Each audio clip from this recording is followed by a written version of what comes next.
نیکی کی دعوت سے 52 مدنی پھول۔ الحمدللہ رب العالمین والصلاة والسلام علی خاتم النبیین، اما بعد فاعوذ باللہ من الشیطان الرجیم، بسم اللہ الرحمن الرحیم۔ امیر اہل سنت دامت برکاتہ العالیہ کی کتاب نیکی کی دعوت سے چند احادیث مبارکہ اور فرامین بزرگان دین کا مجموعہ۔ نیکی کی دعوت سے 52 مدنی پھول۔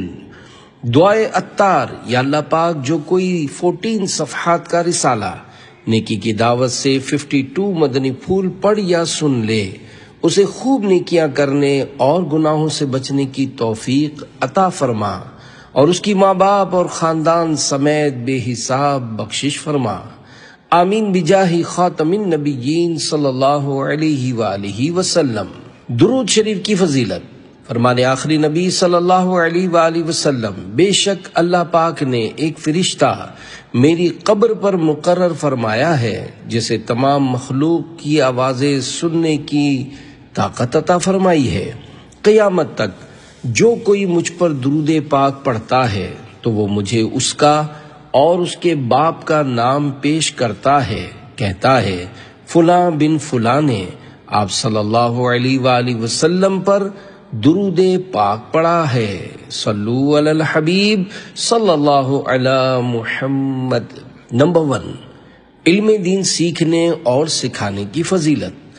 اللہ پاک نے حضرت موسیٰ کلیم اللہ علیہ السلام کی طرف وحی فرمائی، بھلائی کی باتیں خود بھی سیکھو اور دوسروں کو بھی سکھاؤ۔ میں بھلائی سیکھنے اور سکھانے والوں کی قبروں کو روشن فرماؤں گا تاکہ ان کو کسی قسم کی وحشت نہ ہو۔ نمبر 2، نیکی کی دعوت دینے اور برائی سے منع کرنے کی فضیلت۔ بارگاہ خداوندی میں ایک بار حضرت موسیٰ کلیم اللہ علیہ السلام نے عرض کی، یا اللہ پاک، جو اپنے بھائی کو نیکی کا حکم کرے اور برائی سے روکے اس کی جزا کیا ہے؟ اللہ پاک نے ارشاد فرمایا، میں اس کے ہر کلمے کے بدلے ایک سال کی عبادت کا ثواب لکھتا ہوں، اور اسے جہنم کی سزا دینے میں مجھے حیا آتی ہے۔ نمبر 3، مسجد آباد کرنے کے فضائل پر 3 فرامین مصطفیٰ صلی اللہ علیہ وآلہ وسلم۔ نمبر 1، بے شک اللہ پاک کے گھروں کو آباد کرنے والے ہی اللہ والے ہیں۔ نمبر 2، جو مسجد سے محبت کرتا ہے اللہ پاک اسے محبوب بنا لیتا ہے۔ نمبر 3، جب کوئی بندہ ذکر یا نماز کے لیے مسجد کو ٹھکانہ بنا لیتا ہے تو اللہ پاک اس کی طرف رحمت کی نظر فرماتا ہے، جیسا کہ جب کوئی غائب آتا ہے تو اس کے گھر والے اس سے خوش ہوتے ہیں۔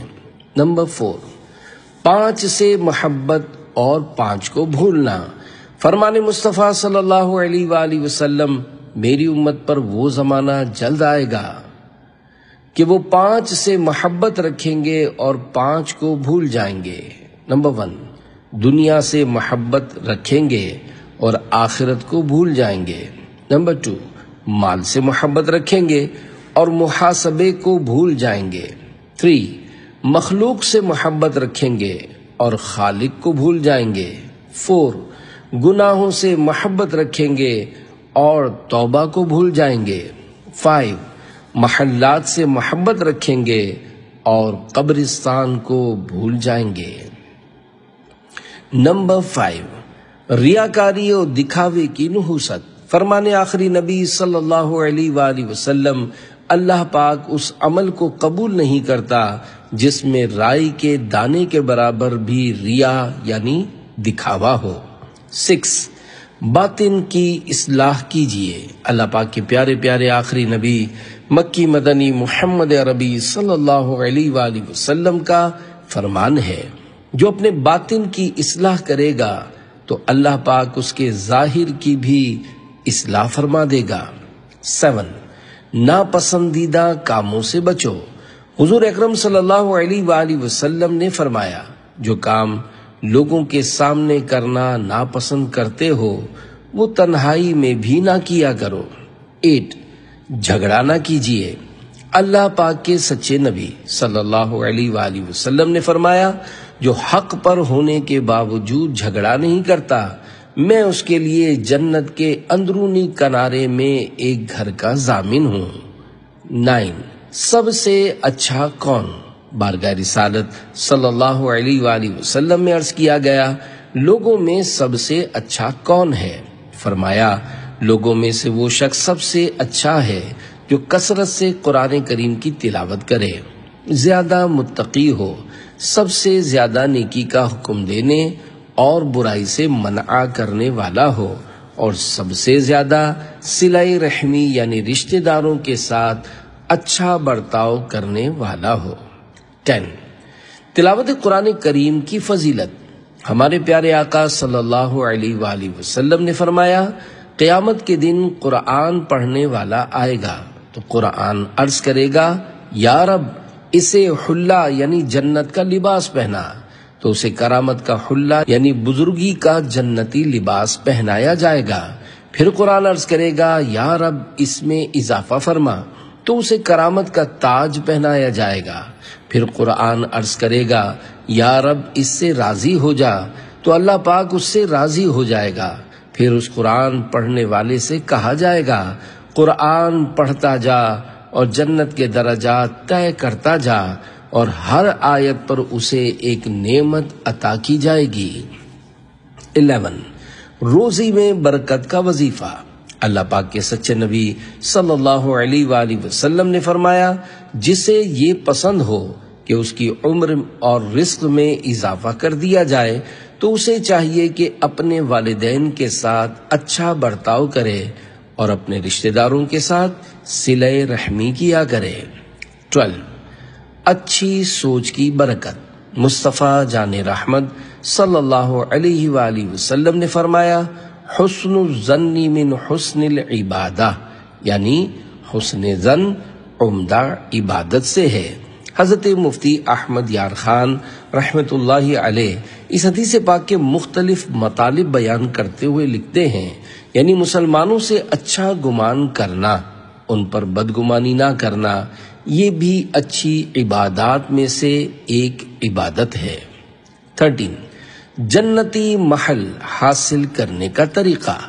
اللہ پاک کی عطا سے غیب کی خبریں دینے والے پیارے پیارے آقا صلی اللہ علیہ وآلہ وسلم نے فرمایا، جسے یہ پسند ہو کہ اس کے لیے جنت میں محل بنایا جائے اور اس کے درجات بلند کیے جائیں، اسے چاہیے کہ جو اس پر ظلم کرے یہ اسے معاف کرے، اور جو اسے محروم کرے یہ اسے عطا کرے، اور جو اس سے قطع تعلق کرے یہ اس سے ناتا یعنی تعلق جوڑے۔ 14، کاروبار میں جھوٹی قسم کا نقصان۔ اللہ پاک کے آخری نبی صلی اللہ علیہ وآلہ وسلم نے فرمایا، جھوٹی قسم سے سودا فروخت ہو جاتا ہے اور برکت مٹ جاتی ہے۔ ایک اور جگہ فرمایا، قسم سامان بکوانے والی ہے اور برکت مٹانے والی ہے۔ 15، دوران تلاوت رونے کی فضیلت۔ رسول کریم رؤوف الرحیم صلی اللہ علیہ وآلہ وسلم کا فرمان عالی شان ہے، قرآن پاک کی تلاوت کرتے ہوئے رو، اگر رو نہ سکو تو رونے کی سی شکل بناؤ۔ 16، دوران سفر ذکر اللہ کرنے والے کی شان۔ اللہ پاک کے سچے نبی صلی اللہ علیہ وآلہ وسلم نے فرمایا، جو شخص سفر کے دوران اللہ پاک کی طرف توجہ رکھے اور اس کے ذکر میں مشغول رہے، اس کے لیے ایک فرشتہ محافظ یعنی حفاظت کرنے والا مقرر ہو جاتا ہے، اور جو بیہودہ شعر و شاعری یا فضول باتوں میں مصروف رہے تو اس کے پیچھے ایک شیطان لگ جاتا ہے۔ 17، مسکرا کر ملنے کی فضیلت۔ رحمت عالم صلی اللہ علیہ وآلہ وسلم نے فرمایا، اپنے دینی بھائی سے مسکرا کر ملنا تمہارے لیے صدقہ ہے، اور نیکی کی دعوت دینا اور برائی سے منع کرنا صدقہ ہے۔ 18، قہقہا نہ لگائیے۔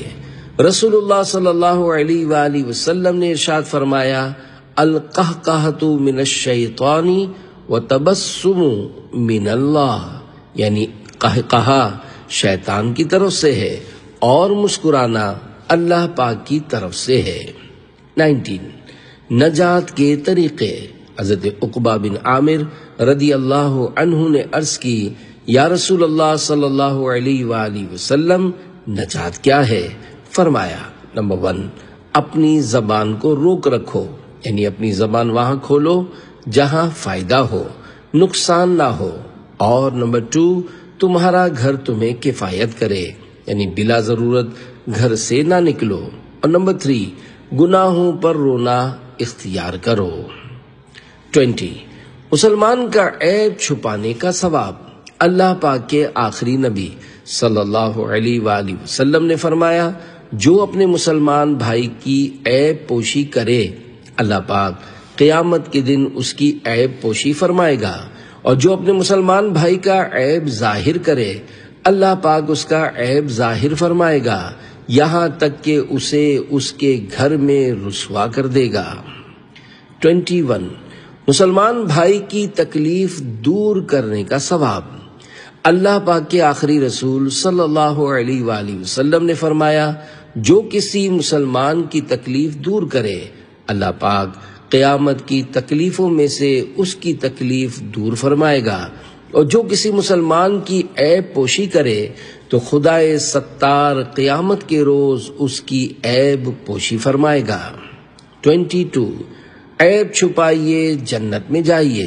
اللہ پاک کے آخری رسول صلی اللہ علیہ وآلہ وسلم کا فرمانے جنت نشان ہے، جو شخص اپنے بھائی کا عیب دیکھ کر اس کی پردہ پوشی کر دے تو وہ جنت میں داخل کر دیا جائے گا۔ 23 خوف خدا میں رونے کی فضیلت۔ اللہ پاک کے محبوب صلی اللہ علیہ وآلہ وسلم نے ارشاد فرمایا، جس مومن کی آنکھوں سے اللہ پاک کے خوف سے آنسو نکلتے ہیں اگرچہ مکھی کے سر کے برابر ہوں، پھر وہ آنسو اس کے چہرے کے ظاہری حصے کو پہنچیں تو اللہ پاک اسے جہنم پر حرام کر دیتا ہے۔ 24 فرمانے آخری نبی صلی اللہ علیہ وآلہ وسلم، جہاں بھی رہو اللہ پاک سے ڈرتے رہو اور گناہ کے بعد نیکی کر لیا کرو کہ وہ نیکی اس گناہ کو مٹا دے گی، اور لوگوں کے ساتھ حسن اخلاق سے پیش آؤ۔ 25 دیندار عورت سے نکاح کی ترغیب۔ فرمان مصطفیٰ صلی اللہ علیہ وآلہ وسلم، عورت سے نکاح 4 باتوں کی وجہ سے کیا جاتا ہے، یعنی نکاح میں ان کا لحاظ ہوتا ہے۔ نمبر 1 مال، نمبر 2 حسب، نمبر 3 جمال، نمبر 4 دین، اور تو دین والی کو ترجیح دے۔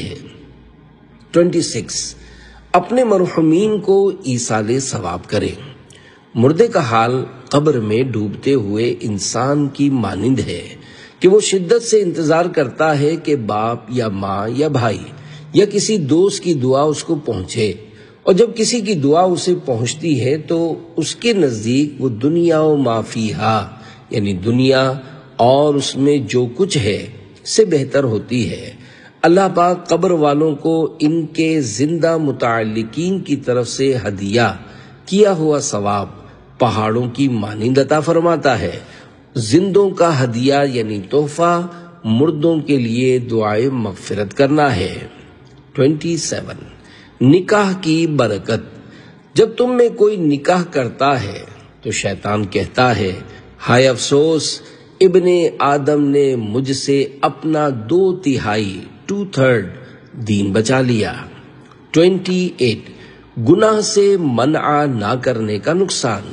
سرکار صلی اللہ علیہ وآلہ وسلم نے ارشاد فرمایا، اللہ پاک کی قسم، تم ضرور نیکی کا حکم دیتے رہو اور گناہوں سے منع کرتے رہو، اور ظالم کو ظلم سے روکتے رہو، اور اس کو حق بات کی طرف کھینچ کر لاتے رہو، ورنہ اللہ پاک تمہارے دل بھی خلط یعنی نافرمانوں کی نحوست سے انہی جیسے کر دے گا، اور تم پر بھی لعنت فرمائے گا جیسے ان پر لعنت فرمائی۔ 29 وضو کے بعد سورۃ القدر پڑھنے کی فضیلت۔ حدیث مبارکہ میں ہے، جو وضو کے بعد